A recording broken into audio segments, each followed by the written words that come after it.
Back to our YouTube channel motion education second Pune. आज मैं आपके लिए इस वीडियो में लेके आई हूँ 12th स्टैंडर्ड का organic chapter. That chapter name is amines.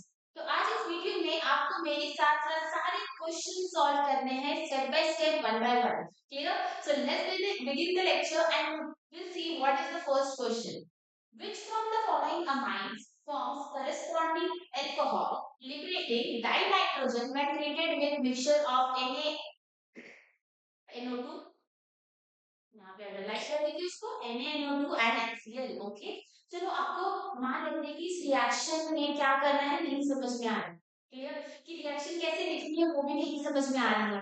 ऐसे क्वेश्चंस में क्या करना होता है, आपको सबसे पहले चीज कि अंडरलाइन कर लो कि आपको प्रोडक्ट्स क्या दिए गए हुए हैं, रिएजेंट्स क्या दिए गए हुए हैं, क्या पता है उससे थोड़ी सी हिंट मिल जाए आप लोगों को while solving the question, right? तो लेट्स सी, हम लोग देखते हैं step by step question solve करेंगे। क्वेश्चन नंबर 1, तो हमें बोला है अल्कोहल इज लिबरेटेड, है ना, मतलब कि अल्कोहल आपको मिलने वाला है as a product in the reaction. तो ये मान लेते हैं एरो है हमारा, एरो की साइड में अल्कोहल तो मिलेगा ही हमें, अल्कोहल एक प्रोडक्ट है। और बोला गया हुआ it also liberates N2 gas. Clear? Actually NaNO2 और HCl they are oxidizing agent, वो जाने ही चाहते हैं N2 गैस लिबरेट करने के लिए। क्लियर? तो यहाँ पे तो ये हो गया। अब मैं इसमें लिख देती हूँ रिएजेंट्स जो है NaNO2 एंड क्लियर। अब आपको पूछना है कि चारों अमाइन्स में से कौन इसके साथ रिएक्ट करके आपको एक अल्कोहल देगा। तो फर्स्ट हम लोग देखते हैं ऑप्शन नंबर 1। तो एक एक ऑप्शन को हम इसमें रख के देखेंगे कैसे इस रिएक्शन को हम लोग को सॉल्व करना है। फर्स्ट इथेनामाइड, तो इथेनामाइड का formula C2H5NH2। Clear? Ethanamide. Okay, तो अब मुझे एक चीज बताओ, इस रिएक्शन में आप लोग ने रिएजेंट तो लिखा ही है, तो रिएजेंट जो यहाँ पे प्रेजेंट है that is known for what, oxidizing agent, है ना। क्या हो जाएगा यहाँ पे, जो यहाँ पे अमाइनो ग्रुप ये ऑक्सीडाइज हो जाएगा, तो you will be getting C2H5OH। तो इसी अल्कोहल ग्रुप की तो ही बात हो रही है यहाँ पे। Clear? In the presence of NaNO2 and HCl, ये जो आपका अमाइन ग्रुप है ये इसमें कन्वर्ट हो गया, अल्कोहल ग्रुप में कन्वर्ट हो गया। क्लियर? तो ये देखो पहला ही ऑप्शन करेक्ट मिल गया मुझे। ठीक है, तो option number A is absolutely correct for this. Okay, तो देखो ऐसे क्वेश्चंस भी पूछेंगे तो आपको रेडी रहना है किस तरीके से सॉल्व करना है, कौन सा रिएजेंट ऑक्सीडाइजिंग एजेंट है, कौन सा रिड्यूसिंग एजेंट है, ये आपको अच्छे से पता होना चाहिए। क्लियर? चलो we'll go to next question, question number 2. Which of the following reaction is used for conversion of alkyl halide into nitrile? आपको बोला है अल्काइल हैलाइड से, मतलब कि मान लो अल्काइल हैलाइड है आरएच से आपको नाइट्राइल ग्रुप में कन्वर्ट करना है, ये रिएक्शन है।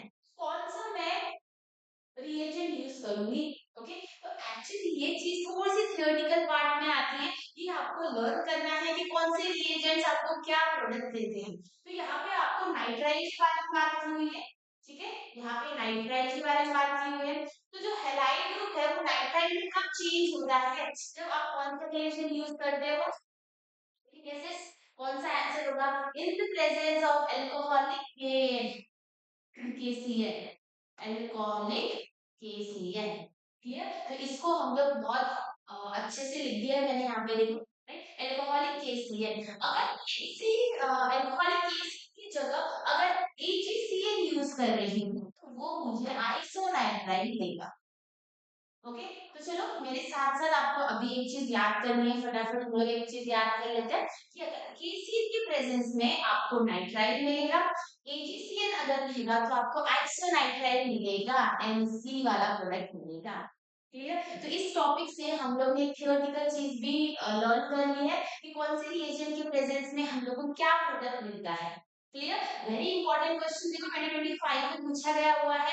आपको कोई मैकेनिज्म्स नहीं लिखना है, आपको कोई थियोरेटिकल पार्ट नहीं लिखना है, बस याद करना है कि कौन सा रिएजेंट क्या प्रोडक्ट देता है, राइट। तो यही ऑर्गेनिक केमिस्ट्री की खासियत है कि बहुत जल्दी से आपको आंसर्स मिल जाते हैं।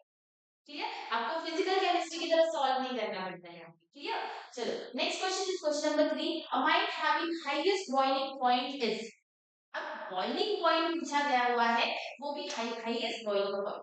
तो हाईएस्ट बॉइलिंग पॉइंट हम लोग कैसे जर्नलाइज करते हैं, कैसे प्रेडिक्ट करते हैं हम लोग कि हाईएस्ट बॉइलिंग पॉइंट कौन सा हो सकता है। हाईएस्ट बॉइलिंग पॉइंट में ये भी बोलूंगा कि जिसका सबसे हेवी होगा उसका बॉइलिंग पॉइंट क्या होगा, सबसे हाई होगा। अब इन सारे ऑप्शंस में मैं अगर ध्यान से देखूं, N butyl amine, methyl amine, ethyl amine and aromatic amine, सारे बाकी के जो अमाइन्स हैं they are in a straight chain. Clear? Question number 3 की अगर बात करें, all the three options, starting three options are in a straight chain. Clear? बाद में फोर्थ ऑप्शन एरोमेटिक अमाइन आ गया। तो एरोमेटिक का मतलब क्या होता है? एरोमेटिक का मतलब है the one which is having is following the Huckel's rule, है ना। एरोमेटिक का मतलब क्या होता है? 4n+5 इलेक्ट्रॉन्स होना चाहिए, एक रिंग स्ट्रक्चर होना चाहिए। तो वहीं से आपको एक चीज पता चल जाती है कि यहाँ पे हमारे पास जो एरोमेटिक रिंग है या फिर एरोमेटिक अमाइन है दैट इज वेरी हेवी। तो ऑटोमेटिकली मैं ये बोल सकती हूँ कि बॉइलिंग पॉइंट किसका सबसे ज्यादा होगा? एरोमेटिक अमाइन का सबसे ज्यादा होगा। तो option number D is correct for question number 3। Clear? I hope everyone is solving with me, है ना। आपको भी मेरे साथ साथ सॉल्व करना है। कोई भी क्वेश्चन में अगर while solving you are getting any doubts, please comment in the chat box, okay, so your doubts will be clear। आपके जो queries है, आपके जो questions है, इसके reply आपको तुरंत मिल जाएंगे, ठीक है, after this lecture। Okay, now next is question number 4 हम लोग देखते हैं, the amine having highest solubility in H2O। Okay, तो अगर मैं बात करती हूँ हाईएस्ट सोल्यूबिलिटी की, तो what is the meaning of highest solubility? Solubility का मतलब ये है ना कि वाटर में सोल्यूबल होना चाहिए, it should be soluble in water, soluble है ना, it should be water soluble. और वाटर सोल्यूबिलिटी सोल्यूबल का कौन सा फैक्ट हम लोग सबसे ज्यादा इंपॉर्टेंस देते हैं ऑर्गेनिक केमिस्ट्री में? The one word which is known as hydrogen bonding, hydrogen bonding. Okay, तो hydrogen bonding is the main sentence over here। तो अब हमें ये चीज देखनी है, जो सबसे ज्यादा हाइड्रोजन बॉन्डिंग को टेंड करेगा वो सबसे ज्यादा वाटर सॉल्युबल होगा। तो पहला देख लेते हैं हम, NH, यहाँ पे C6H5। देखो ये जो है C6H5 it is a non polar ring, non polar phenyl ring, है ना। ये तो नॉन पोलर फिनाइल रिंग हो गया, राइट। तो इसके चांसेस तो पोलैरिटी में कम हो गए, वाटर के साथ सोल्युबिलिटी में कम हो गए, राइट। ओके, नेक्स्ट ऑप्शन है C6H5 thrice n। तो देखो nitrogen is surrounded by all the phenyl rings, non polar, monopolar, non polar, और ये बहुत ज्यादा बल्कि भी हो गया। हाइड्रोजन बॉन्डिंग अगर टेंड करने के लिए अगर वो कोशिश कर रहा है तो एटलीस्ट इसमें हाइड्रोजन प्रेजेंट होना चाहिए। क्लियर? अब नेक्स्ट ऑप्शन लेते हैं, ये भी ऑप्शन नहीं होगा, ऑप्शन नंबर 2। ऑप्शन नंबर 3 में देखो नाइट्रोजन NH2 है और CH3 है, राइट। तो option number C will be absolutely correct. क्यों? क्योंकि नाइट्रोजन के पास हाइड्रोजन भी प्रेजेंट है ना। H2 यहाँ पे दो हाइड्रोजन प्रेजेंट है जो पार्टिसिपेट करेंगे OH और H के साथ हाइड्रोजन बॉन्डिंग्स बनाने के लिए। क्लियर? तो हाइड्रोजन बॉन्डिंग यहाँ पे सबसे ज्यादा क्या है, हम बोल सकते हैं कि सबसे ज्यादा सोल्युबिलिटी इन वाटर कौन दिखाएगा? Option number C. Last option में देख लेते हैं, लास्ट ऑप्शन में भी देखो जो नाइट्रोजन है वो सब के सब ग्रुप से घिरा हुआ है, वो आपके अल्काइल ग्रुप से घिरा हुआ है, there is no hydrogen present. और हाइड्रोजन बॉन्डिंग में हाइड्रोजन भी नहीं है, तो फिर, है ना, तो यही नहीं है, ऑप्शन ही नहीं है फिर। तो option number C is absolutely correct. ठीक है, चलो आई होप आप लोग भी मेरे साथ साथ अभी 4 क्वेश्चन सॉल्व किए और ये चारों क्वेश्चन आप लोग को इजी लगे हैं, राइट। सबके सब क्वेश्चंस आपके 2025 के इस साल पूछे गए, आई मीन 2025 में पूछे गए हुए इस साल ही में से कोई क्वेश्चन पूछा जा सकता है, टाइप ऑफ क्वेश्चन पूछा जा सकता है, तो कोई भी क्वेश्चन आपको मिस नहीं करना है। क्लियर? चलो अब नेक्स्ट आता है क्वेश्चन नंबर 5 के पास। The compound A in the following reaction is, बच्चे ऐसे क्वेश्चन देख के इनको स्किप करके भाग जाते हैं, राइट, क्योंकि इतने सारे स्ट्रक्चर्स देख के बच्चे कंफ्यूज हो जाते हैं कि इनमें से कौन सा टिक करें, है ना। तो कुछ भी टिक करके आ जाते हैं, but it is the something which is very easy compound. Okay, चलो अब देखते हैं कैसे क्वेश्चन पूछा है। यहाँ पे ये आपके पास यहाँ पे दिया है, ये ए क्या है पता लगाना है। ये आपके पास एक रिंग दी गई हुई है, right, this is aniline. Okay, तो aniline if it is reactive with A in the presence of OH minus, आपको एक बाइफिनाइल रिंग मिल रही है, दो बेंजीन रिंग, ये अजो कंपाउंड मिल रहा है आपको, है ना। दिस इज नोन एज अजो compound, N double bond N, और दो फिनाइल ग्रुप से यहाँ पे। क्लियर? इट इज अजो कंपाउंड। तो मतलब कि ये तो हमारे पास एक रिंग है, अब ये किसी और के साथ रिएक्ट कर रही है जिसके पास नाइट्रोजन होना चाहिए, राइट। तभी तो ये नाइट्रोजन और सामने वाला किसी का एक नाइट्रोजन मिलके डबल बॉन्ड बनाएगा,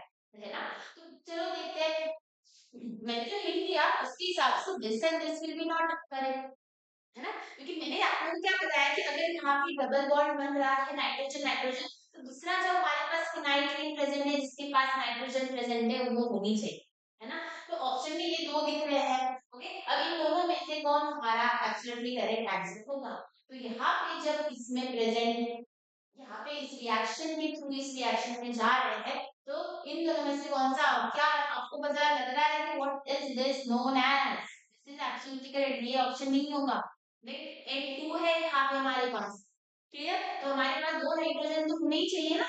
ओके, तो तभी जाके दो HCl प्रोडक्ट्स हमारे पास रिलीज होंगे। तो this is nothing but it is known as diazonium, diazonium salt, right, benzene डायazonium।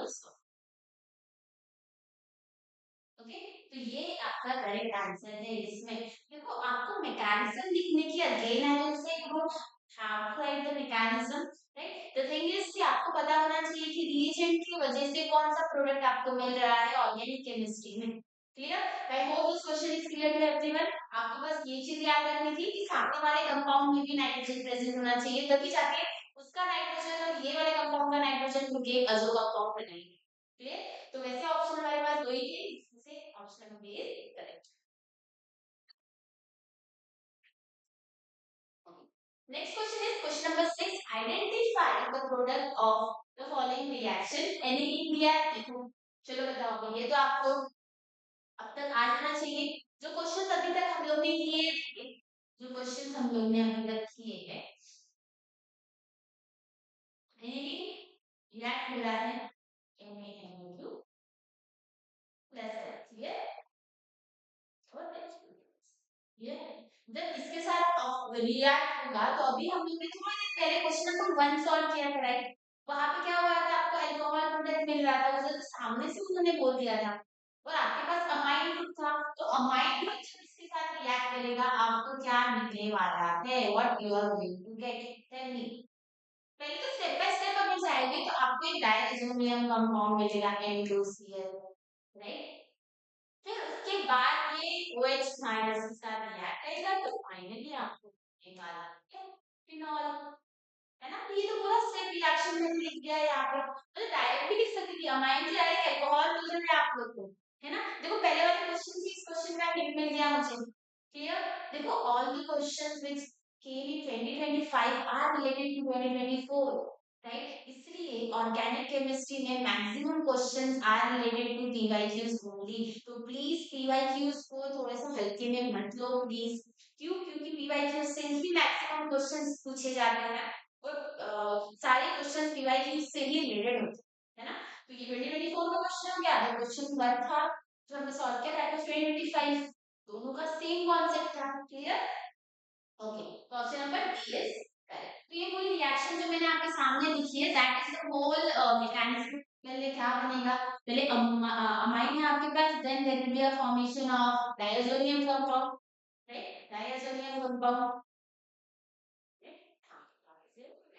फिर उसके बाद वाटर है, वाटर के साथ रिएक्ट करेगा, OH minus will attack and give phenol, clear.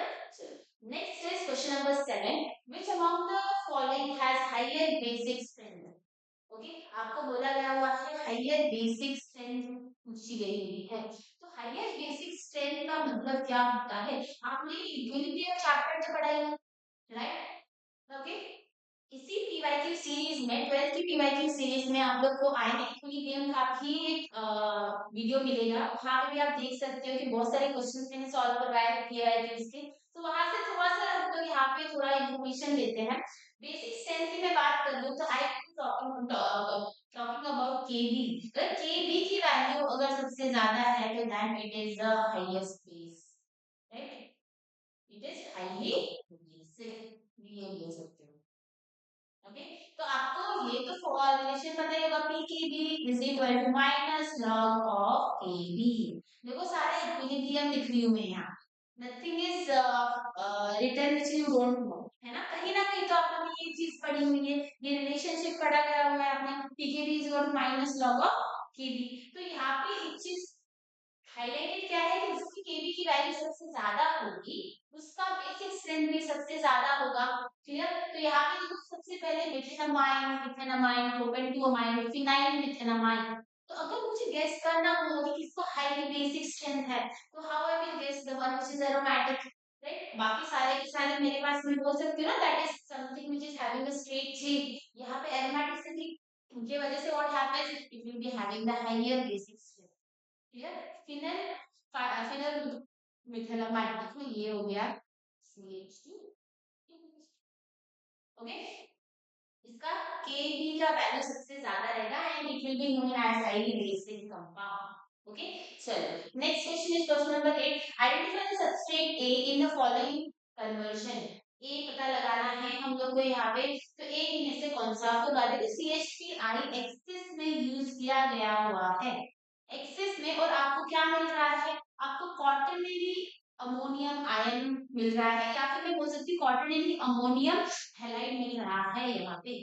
Clear? तो आप कौन सा कंपाउंड यूज करोगे यहाँ पे, ऑब्वियसली भी चैप्टर अमाइंस के बारे में है तो आप अमाइंस को ही एक्सेस CH3I के साथ रिएक्ट करोगे तब जाके आपको एक कंपाउंड मिलेगा, राइट? तो option number C will be correct, मतलब कि C2H5 जो आपके पास है, C2H5 NH2, ये एक्सेस CH3 के साथ रिएक्ट है। CH3 मतलब पहले मैंने रिएक्ट करवाया, क्लियर? पहले रिएक्ट करवाया, फिर उसके बाद C2H5N C2CH3 यहाँ पे H, क्लियर? फिर से एक्सेस में रिएक्ट करवाया, फिर क्या हो जाएगा C2H5NCH3, यहाँ पे भी CH3 हो गया, क्लियर? फिर और एक्सेस में अगर मैंने इसको रिएक्ट करवाया तो क्या कॉटन नहीं आया है मुझे, राइट? CH2, यहाँ पे नाइट्रोजन, यहाँ पे CH3, यहाँ पे CH3 और यहाँ पे CH2, राइट? और हैलाइड आ गया तो ये हो जाएगा यहाँ पे CHI। मतलब कि हम लोग ये बोल सकते हैं कि iodide is also related to this compound. अब ये हो गया इसका एक्सेस और उसके साथ रिएक्ट करवाने का प्रोसीजर। तो फाइनली अगर आप अमाइन ले रहे हो तो अमाइन को ही आप लोग क्वाटरनरी हैलाइड में कन्वर्ट कर सकते हैं। क्लियर? चलो now next question number 9। How many isomers of C4H11N are secondary amines. Secondary amines का मतलब क्या है कि आपका जो नाइट्रोजन वो दोनों कार्बन की दो कार्बन से घिरा होना चाहिए, है ना? तो हमारे पास कितने कार्बन है, यहाँ पे डिफरेंट मेथड यूज करते हैं। ओके, तो यहाँ पे हमारे पास कितने कार्बन है, चार। तो चार कार्बन मैंने इस तरीके से लिख दिए 1 2 3 4 और यहाँ पे नाइट्रोजन की तो प्राइमरी हो गया, ये तो नीमो ऑप्शन। और ये नाइट्रोजन को मैं क्या करूंगी, नाइट्रोजन को मैं इस कार्बन के बीच में डाल दूंगी, तो ये हो गया carbon carbon carbon nitrogen carbon, मैं इस तरीके से लिख सकती हूँ। तो ये तो हो गया ना एक सेकेंडरी अमाइन। ओके, और एक क्या तरीका है, ये हो गया कार्बन कार्बन, यहाँ पे नाइट्रोजन लिख दिया कार्बन कार्बन, देखो मैं तो डायरेक्ट ये लिख रही हूँ। ओके, ठीक है, तो ये आपको अज्यूम करना है, इस तरीके से हो गया। और एक क्या चीज कि ये जो लास्ट वाला कार्बन है मैं इसको ब्रांच कर देती हूँ, मतलब कि इस तरीके से, है ना? और क्या हो सकता है, नहीं और नहीं हो सकता। तो ये 1 2 and 3, तो 3 possible उसके isomers है that will be known as secondary isomers by because nitrogen is surrounded by two carbons on एक इस साइड और एक इस साइड। क्लियर? तो ये आपके पॉसिबिलिटीज है, ये चेन और ये वाला एक ब्रांच वाला chain. What will be your answer, option number C will be the correct answer for this. Clear? Done? I hope everyone is solving. आप लोग मेरे साथ साथ क्वेश्चन नंबर 9 तक मेरे साथ पहुंच गए हो। अपने पेन पेपर लिखना है आप लोग को बहुत अच्छे से और लर्न कर लेना है ऑन द स्पॉट। ओके, चलो next question number 10। What is the IUPAC name of methyl methyl isopropyl amine. Clear? सबसे पहले तो मिथाइल मिथाइल आइसोप्रोपाइल अमाइन इसमें बात, आइसोप्रोपाइल क्या होता है, आइसोप्रोपाइल पहले इसमें स्ट्रक्चर बना लो इसका। Okay, isopropyl CH3 CH2 CH3, ये जो प्रोपाइल है, राइट? आइसोप्रोपाइल अमाइन मतलब कि सेकंड कार्बन में नाइट्रोजन ग्रुप प्रेजेंट है और एक साइड इथाइल मिथाइल, तो एक CH3 है और एक 2H5. Is it the correct structure I have drawn? Yes or no? आपको भी यही स्ट्रक्चर मिला? जल्दी बताओ फास्ट. आई होप सब लोग ने सॉल्व किया है, ये मेरे साथ साथ सॉल्व कर रहे हो आप लोग. तो ये आपका, आपने जो स्ट्रक्चर बनाया और मैंने जो स्ट्रक्चर बनाया वो सेम है कि नहीं? चलो बताओ मुझे फटाफट. I want your engagement in solving the questions here. Okay, ऐसा नहीं है कि मैम तो कर रही है, मैम को करने दो, मैं भी मैम जो कर रही हूँ उसको कॉपी डाउन करूंगा. नहीं, प्लीज आपको मेरे साथ साथ सॉल्व करना है. मैं क्वेश्चन पढ़ने से पहले ही आपको स्टार्ट कर देना है question solve. Clear? Start. Now question number 10 हो गया आपका. मैंने स्ट्रक्चर बना दिया. बताओ आईपीसी के हिसाब से क्या नहीं होगा इस स्ट्रक्चर का? ओके, तो 9. अब देखो ये जो है हमारे पास इथाइल और ये हमारे पास है मिथाइल. ओके, इथाइल और मिथाइल होगा. तो ये मिथाइल, इथाइल के हिसाब से, आईपीसी के हिसाब से ethyl will be written first. तो N ethyl, N methyl, and what is this? Propane two amine. तो ऐसा कौन सा दिख रहा है? Option number C is correct. Okay, तो उसी के हिसाब से तो लिखना है ना कि propane two amine. Yes, this is correct answer. Option number C is correct. I hope कि आप लोग को भी ये क्वेश्चन का आंसर उससे पहले मिल गया होगा. राइट, जब मैंने स्ट्रक्चर बनाया तभी आप लोगों ने गेस कर लिया होगा कि आप लोगों को क्या लिखना है ना? चलो, अब next question is question number 11. Identify aromatic. को एरोमेटिक होना चाहिए. Next, tertiary amine from the column. अब इन सब में से टर्शरी देखते हैं हम लोग पहले. Okay, aromatic. चलो, अब अगर मैं इनमें से बात कर रही हूँ तो ये और ये ऑप्शन तो एलिमिनेट हो गए. राइट, एरोमेटिक पूछा है तो हमारे पास एक रिंग स्ट्रक्चर होना चाहिए. क्लियर? तो इन दोनों में से कोई होगा. अब एरोमेटिक में दोनों एरोमेटिक है, दूसरा क्या है? टर्शरी होना चाहिए. तो ये जो नाइट्रोजन है, यहाँ पे एक कार्बन और यहाँ पे एक कार्बन, तो ये तो सेकेंडरी हो गया. ये जो नाइट्रोजन है, दो कार्बन से जुड़ा हुआ है, 1 2 और ये 3, तो ये टर्शरी हो गया. Option D is correct. सब देखो कितने इजी क्वेश्चंस पूछे जा रहे हैं ऑर्गेनिक केमिस्ट्री से, अमाइंस चैप्टर से. राइट, सो प्लीज आपका स्कोप इस चैप्टर में मार्क्स गेन करने का बहुत ज्यादा हो जाता है, क्योंकि ऐसे टाइप्स ऑफ क्वेश्चंस पूछे जाते हैं जहाँ पे secondary amine, tertiary amine, quaternary amine, इसके ऊपर बेस्ड क्वेश्चन सबसे ज्यादा पूछे जाते हैं. क्लियर? सो आई होप कि आप लोग मेरे साथ साथ सॉल्व कर रहे हो. Again next question is question number 12. Select the correct increasing order of boiling point of alcohol, amine and carboxylic acid. ठीक है, तो अगर मैं अल्कोहल, अमाइन और कार्बोक्सिलिक एसिड की बात करूं, alcohol, amine and carboxylic acid. ठीक है, तो अल्कोहल में इंक्रीजिंग ऑर्डर पूछा है तो सबसे ज्यादा किसमें होगा? अल्कोहल में, then amine, then carboxylic acid. Why so? Tell me. तो जब मैं अल्कोहल्स की बात करती हूँ तो अल्कोहल में सबसे ज्यादा highest boiling point is been noticed. And what's the reason? What is happening here? क्योंकि जो OH बॉन्ड रहता है अल्कोहल में, that is very much polar bond. Right, जो NH बॉन्ड होता है अमाइन का, that is less polar. Okay, that is less polar than OH bond. और कार्बोक्सिलिक तो लास्ट में ही आएगा. Clear? So this is the trend for option. कौन सा ऑप्शन होगा इसके हिसाब से? बताओ. ऑप्शन नंबर सी करेक्ट लग रहा है ना? अल्कोहल सबसे ज्यादा, अल्कोहल से कम कार्बोक्सिलिक एसिड, अल्कोहल से कम अमाइन. तो अल्कोहल से दोनों कम ही है. ओके, चाहे मैंने इसको इस फॉर्म में लिख दिया, कैसे लिखा है, इट इज सेम. क्लियर? चलो नेक्स्ट क्वेश्चन जाते हैं. Question number 13. The solubilities of alcohol, amines and alkenes. Solubilities फिर से पूछ ली. सॉल्युबिलिटीज पूछने के बाद what is happening, again you know see the criteria of OH bonds. है ना? आपको हाइड्रोजन बॉन्डिंग देखनी है तो अगेन इसमें भी सबसे ज्यादा किसमें होगा? अल्कोहल में होगा. है ना? फिर उसके बाद दूसरा कौन है हमारे पास? अमाइन और एल्केन्स. तो इसमें नेक्स्ट विल बी अमाइंस और लास्ट एल्केन्स होगा. देखो ये भी कितना सिंपल क्वेश्चन था. Right, I hope this question is also done. तो ऑप्शन बताओ मुझे, ऑप्शन नंबर कौन सा करेक्ट लग रहा है? पहले अल्कोहल, अमाइंस एंड एल्केन्स. ये जो आंसर था this was the question. This was the question. Okay, तो आई होप आपकी सारे क्वेश्चन सॉल्व हो गए ऑन दिस पेज. ओके, तो नेक्स्ट क्वेश्चन हम लोग जाते हैं question number 14. Identify the substance A in the following reaction. ये A निकालना है आपको. ए दिया गया होगा, ए नहीं दिया आपको, ए निकालना है।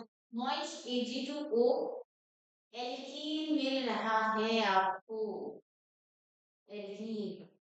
क्लियर? तो tell me what will be your answer, right? ये कौन सा रिएक्शन है? इस रिएक्शन में क्या बोलते हैं जहाँ पे आपको एल्कीन मिल रहा है, right? And moist Ag2O is being used as the reagent. यहाँ से थोड़ी हिंट मिल जाएगी आपको, और गेस भी कर सकते हो आप कि कौन सा नेम रिएक्शन है। This is known as Hofmann elimination reaction. कौन सा? Hofmann elimination. स्पेलिंग बार देख लेना, हॉफमैन एलिमिनेशन रिएक्शन। ठीक है? तो हॉफमैन एलिमिनेशन रिएक्शन में हम क्या करते हैं? Quaternary quaternary ammonium halide use करते हैं in the presence of what? Moist Ag2O to give what? To give alkene में alkene as a product मिलता है। ओके, तो इन चारों ऑप्शन में से क्वाटरनरी अमोनियम हैलाइड कौन है वो दिखना है। ठीक है, अब हैलाइड मेरे पास ये दो दिख रहे हैं, तो ये रॉन्ग हो गया, ये रॉन्ग हो गया, ये दो एलिमिनेट हो गए, इन दोनों में से तो कोई होगा। क्वाटरनरी होना चाहिए वो, तो पहला वाला बना दूं मैं, ammonium halide. Di ethyl di, तो डाई CH3 CH3 याद हो गया, डाई इथाइल C2H5 C2H5। देखो नाम से ही पता चल रहा है, ये पूरा सिस्टम तो बनाया नहीं था, तभी क्वाटरनरी है। पर हैलाइड हैलाइड कोई भी होगा, एक्स। क्लियर? तो option number A is your answer. देखो यहाँ पे आपको सॉल्व भी नहीं करना था, आपको बस ये चीज हिंट याद रखनी थी कि जो हम लोग सॉल्व करते हैं question in terms of Hofmann elimination, हमारे पास जो अमाइन होता है that is quaternary ammonium halide. Clear? चलो ऑप्शन नंबर 1 तो मिल गया यहाँ पर। Next question, option number 15, sorry question number 15। How many isomers of C4H11 N are tertiary amines? चलो ये क्वेश्चन मैं आपको होमवर्क देती हूँ। Question number 15 is your homework. इसका आंसर आप लोगों को इस वीडियो खत्म होने के बाद चैट बॉक्स में सेंड करना है। Clear? I will be checking whether you are writing correct answer और नॉट। राइट? अभी देखो ये क्वेश्चन हमने यहाँ पे सॉल्व करके टर्शियरी पूछा गया हुआ था, कैसे टर्शियरी अमाइन है। सेम यहाँ पे भी आपको टर्शियरी अमाइन निकालना है। यहाँ पे चार कार्बन है, नाइट्रोजन को ऐसे अरेंज करो और पता लगाओ कि टर्शियरी कितने पॉसिबल है इसका। Clear? Next question number 16, which one of the following is Hoffman elimination? अभी तो किया हमने, राइट? अब तो आप लोग मुझे आंसर बताओगे इसका, चलो फटाफट बताओ कौन सा ऑप्शन विल बी करेक्ट। अभी यहाँ पे ऊपर मैंने हिंट दी थी आप लोग को, और उसी के ऊपर बेस्ड क्वेश्चन भी पूछ लिया मैंने, कि डायरेक्ट पूछ लिया कि हॉफमैन एलिमिनेशन में से कौन सा रिएक्शन है, राइट? अगर मान लो आपको इन सब में कंफ्यूजन हो रहा है, तो मेरे कीवर्ड्स याद रखो कि हॉफमैन में आपको सिर्फ और सिर्फ क्या चीज याद रखनी थी? दो चीज याद रखनी थी। कौन सी? जल्दी बताओ फास्ट। आपको alkene as a main product मिल रहा है, और आप लोग कौन यूज कर रहे हो, क्या यूज कर रहे हो आप? You are using quaternary ammonium halide. तो बस ये दो चीज के ऊपर बेस्ड, जल्दी फटाफट बताओ मुझे आंसर क्या होगा। Option number C will be your correct answer. देखो यहाँ पे क्वाटरनरी अमोनियम हैलाइड यूज किया गया हुआ है in the presence of Ag2O in moist alkene as a product मिल रहा है आप लोग को, and this is absolutely correct for Hofmann elimination reaction. Okay, चलो next question number 17, what is IUPAC name of the following compound? IUPAC name निकालना है आपको, तो लॉन्ग लिस्ट चेन यहाँ पे कितने कार्बन की दिख रही है? 1 2 3, ओके 3 कार्बन की चेन। तो मैं इसको नेमिंग कर दूं 1 2 एंड 3। ठीक है, मैंने इस कार्बन को फर्स्ट नंबर क्यों किया? क्यों? क्योंकि यहाँ पे जो नाइट्रोजन है it is attached to this carbon. Okay, अब यहाँ पे कौन सा ग्रुप हो गया? ये हो गया मिथाइल ग्रुप, और ये हो गया CH3CH2, मतलब ये इथाइल ग्रुप हो गया। देखो मैंने आपका काम आधा इजी कर दिया है। Now tell me what will be the answer. इन चारों में से ऑप्शन कौन सा करेक्ट लग रहा है आप लोग को? फास्ट, कौन सा लग रहा है? इथाइल ग्रुप है, मिथाइल ग्रुप है, और प्रोपेन की चेन है, और पहले कार्बन के ऊपर अमाइन ग्रुप है। What will the answer? I think मेरे हिसाब से तो option number C will be correct. N ethyl N methyl propane 1 amine. Clear? तो option number C is correct for IUPAC for this term. Okay, I hope कि देखो सारे topics के questions covered हो रहे हैं, चाहे वो हॉफमैन एलिमिनेशन हो गया, टर्शियरी अमाइन हो गया, या फिर IUPAC गया, right. All different types of question we are solving, और ये लेक्चर बहुत इंपॉर्टेंट है क्योंकि ये चैप्टर ही बहुत ज्यादा इंपॉर्टेंट है। मैक्सिमम आप लोग स्कोर कर सकते हो इस चैप्टर से। क्लियर? चलिए नेक्स्ट क्वेश्चन, क्वेश्चन नंबर 70 फिर से रिपीट हो गया है। Okay, next, which of the following amines undergo acylation? Okay, तो अगर मैं एसाइलेशन की बात करूं, क्लियर, तो एक चीज आपको याद रखनी है, एसाइलेशन जो प्रोसेस होता है इन टर्म्स ऑफ अमाइंस में, तो it is only possible in few compounds. Okay, तो एसाइलेशन की ही थोड़ी सी इंफॉर्मेशन लिख देती हूँ मैं यहाँ पे कि एलिफैटिक, एरोमेटिक, आप लोग भी लिख सकते हो, एलिफैटिक, एरोमेटिक और प्राइमरी एंड सेकेंडरी अमाइंस, तो ये सारे जो प्रेजेंट है, right, aliphatic amine, aromatic amine, primary और सेकेंडरी, तो यही अमाइंस है, they are responsible for acylation. Clear? तो अभी जल्दी बताओ मुझे, बेस्ड अपॉन दिस तो कौन सा ऑप्शन होगा, एसाइलेशन कौन अंडरगो करेगा फास्ट? चलो I am giving you 1 or 2 minutes of time, आपके पास 4 ऑप्शन है, जल्दी पता लगाओ और जल्दी बताओ मुझे और बोलना है। मैंने हिंट भी दे दिया, एलिफैटिक, एरोमेटिक और प्राइमरी और सेकेंडरी अमाइन भी पॉसिबल है।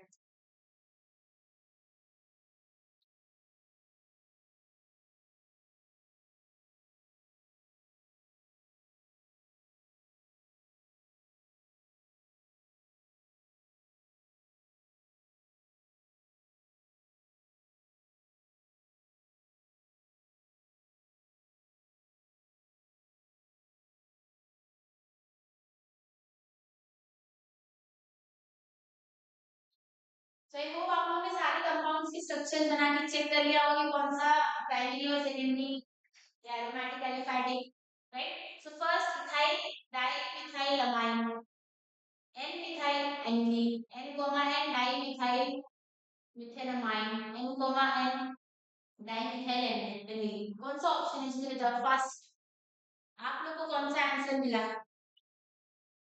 And why? सबके स्ट्रक्चर अगर बनाओगे ना आप लोग, सबके स्ट्रक्चर में डाइमिथाइल, डाइमिथाइल बोला गया हुआ है, एन कोमा एन, है ना, कि आप ये first option, second option, third option, fourth option, इनमें से आपको बस एक चीज हिंट लगानी है कि प्राइमरी और सेकेंडरी कौन, दैट्स ऑल।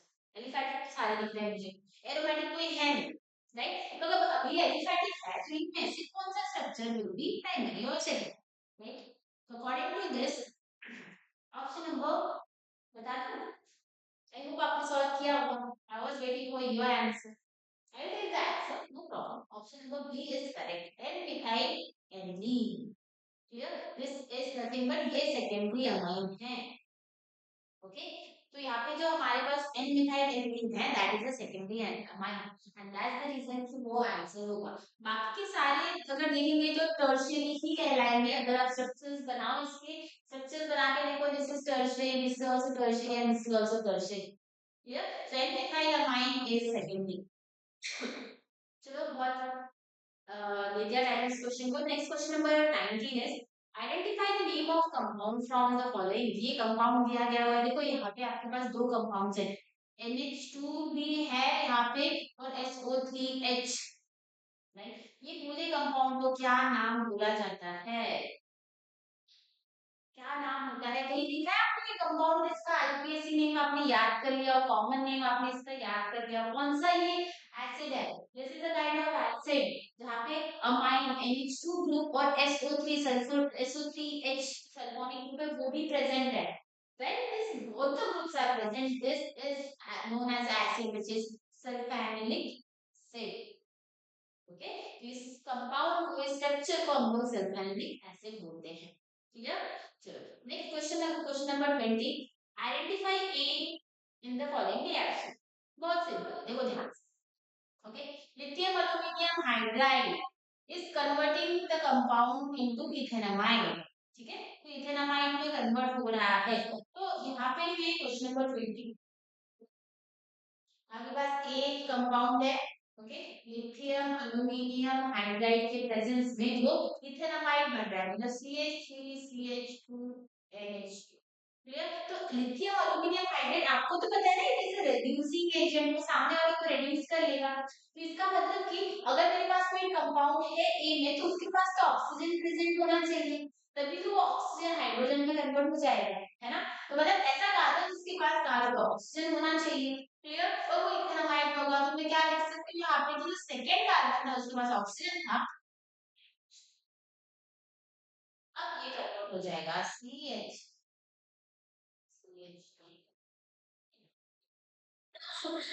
कितना इजी, मैंने बस प्रेडिक्ट किया, है ना।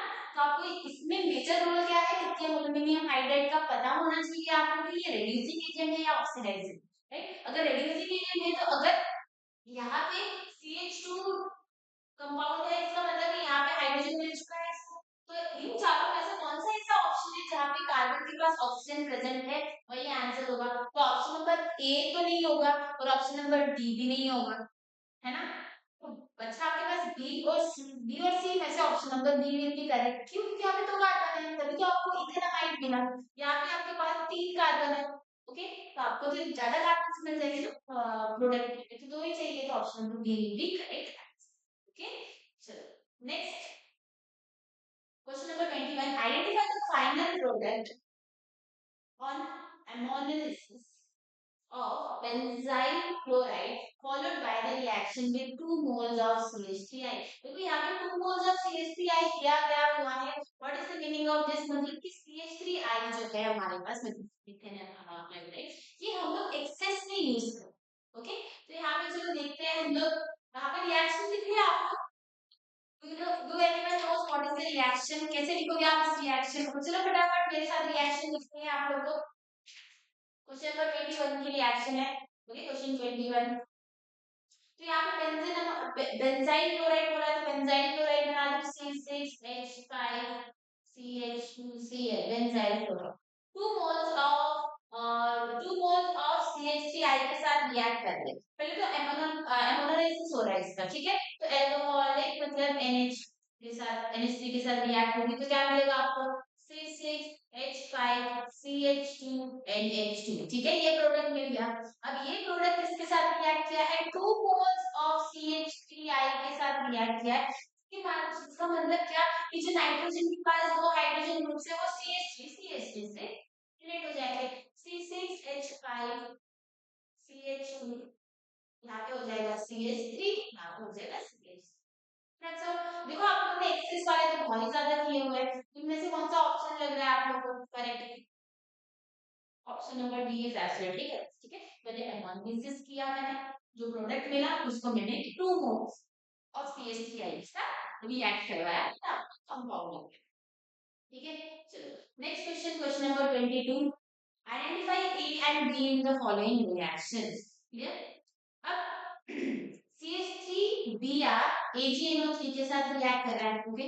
तो AgNO3 के साथ रिएक्ट करने के बाद आपको क्या मिलेगा, नाइट्रो कंपाउंड मिलेगा, है ना। तो ब्रोमीन मिल मैं बोल सकती हूँ कि AgNO3 से AgBr रिमूव हो जाएगा, तो आपको जो कंपाउंड मिलेगा that will be CH3Br reacting with AgNO3, क्या हो जाएगा, removal of AgBr CH3NO, nitromethane.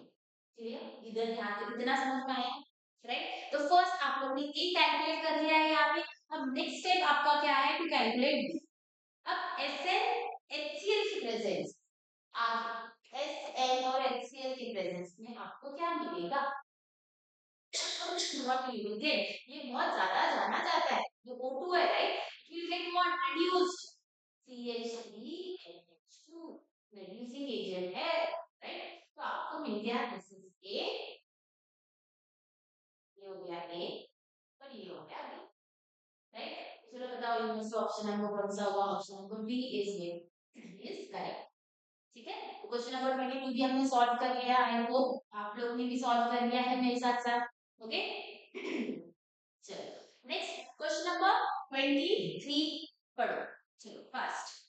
बोला गया हुआ है यहाँ पे, what is the molecular formula of P toluidine, ठीक है। तो मैं पी टोल्यूडीन का स्ट्रक्चर बना देती हूँ आपके सामने, बेंजीन रिंग क्लोरीन मतलब CH3 और NH2। तो ये अगर दोनों एक साथ प्रेजेंट है कंपाउंड में तो ये जाना जाता है, this structure is known as ketone, right. यहाँ पे NH3 ग्रुप और यहाँ पे CH3।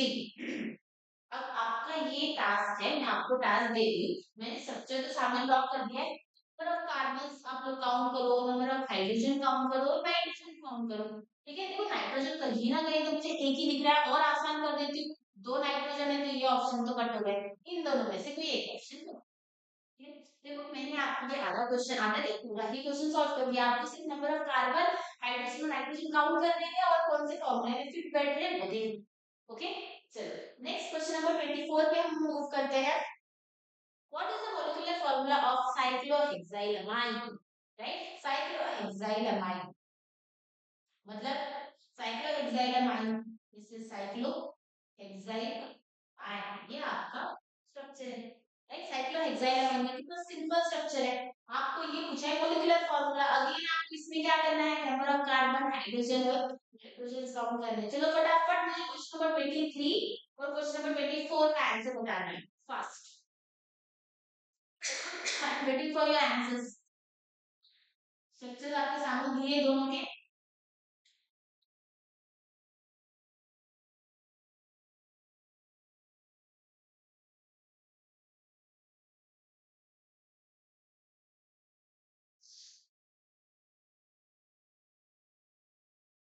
ठीक है, shall I tell you the answers of both, yes or no? Okay, so option number D is correct। यहाँ पे आपको कार्बन 10 आना चाहिए, हाइड्रोजन 14 और नाइट्रोजन एक ही है यहाँ पे। नेक्स्ट क्वेश्चन नंबर 24 में स्ट्रक्चर बना है, उसके according you should get C6H8 और N। Clear, this is your answer. Okay, any doubt here, clear? Okay, चलो next we move to the last question of this period. Okay, इस lecture का last question, amines का last question हम लोग एक बार देख लेते हैं। What is the question, which of the following amines on heating with chloroform generate foul smell of the product, foul smell of the product। Okay, तो ये जो हमारे पास कंपाउंड्स दिए गए हैं सारे के सारे, इनमें से किसको हीट करोगे आप क्लोरोफॉर्म से तो फाउल स्मेल प्रेजेंट होगी। ये जो फाउल स्मेल होती है actually this is known for the carbonyl compounds. Okay, जो कार्बोनाइल ग्रुप पर कार्बोनाइल, ओके, तो कार्बोनाइल प्रोडक्ट्स जो रहते हैं they give you a foul smell. Okay, और कौन से अमाइंस है यहाँ पे, carbonyl amines, okay let me write it down, carbonyl amines they are known for this foul smell, मैंने ये आपको बता दिया। अब आपको पूछा इनमें से कौन सा अमाइन, तो वो कौन सा अमाइन के भी दो आपके पास थोड़े से हिंट होने चाहिए कि एलिफैटिक, एरोमेटिक और प्राइमरी ही हो सकते हैं। एलिफैटिक, एलिफैटिक, एरोमेटिक और प्राइमरी, ये अगर अमाइंस अगर मैंने क्लोरोफॉर्म के साथ हीट करूंगी तो आपको तो क्या होगा, that should be primary amount. Okay, तो बताओ मुझे ये जो मैंने आपको हिंट दिया है इसके ऊपर बेस्ड कौन सा ऑप्शन करेक्ट दिख रहा है। Ethyl di methyl amine, di methyl मतलब यहाँ पे देखो प्राइमरी चाहिए मुझे, प्राइमरी कौन सा दिख रहा है, इथाइल मिथाइल तो ये भी प्राइमरी, इथाइल मिथाइल से कुछ पर नहीं, ये भी नहीं है, तो ethanamine the first option is correct, that's all. मतलब कि इथेनमाइन C2H5NH2 प्राइमरी अमाइन ही, बाकी सब के सब कहीं ना कहीं सेकेंडरी टर्शियरी में फॉल कर रहा है, राइट। तो ये तो हमारे पास सबसे फर्स्ट चीज कि ये प्राइमरी अमाइन होना चाहिए, तो option number 1 is absolutely okay. So with this we are done with 25 most important questions of amines। Okay, so I hope you enjoyed solving all the questions, है ना। तो ऐसे ही क्वेश्चंस आप लोग को हर एक ऑर्गेनिक क्वेश्चन चैप्टर से solve करने हैं इंटरेस्ट के साथ। ऑर्गेनिक केमिस्ट्री इतनी डिफिकल्ट नहीं है जितना आप सोचते हैं, राइट। आज आपने जो क्वेश्चन सॉल्व किए उसके ऊपर आप लोग ने समझ गए होंगे आप लोग की ज्यादा डिफिकल्ट क्वेश्चंस ऑर्गेनिक केमिस्ट्री में नहीं पूछे जाएंगे अमाइंस पे chapter. The thing which you have to remember is only the reagents and the products, है ना। सो ऐसे ही मैंने सारे ऑर्गेनिक चैप्टर्स के पीवाईक्यूज डिस्कस किए हैं इस प्लेलिस्ट में। 12th स्टैंडर्ड के सारे चैप्टर्स की प्लेलिस्ट है इस there. So please go through the playlist and yes, I want everyone to work hard, solve maximum PYQs you can solve and yes, follow us for more and thank you so much for today.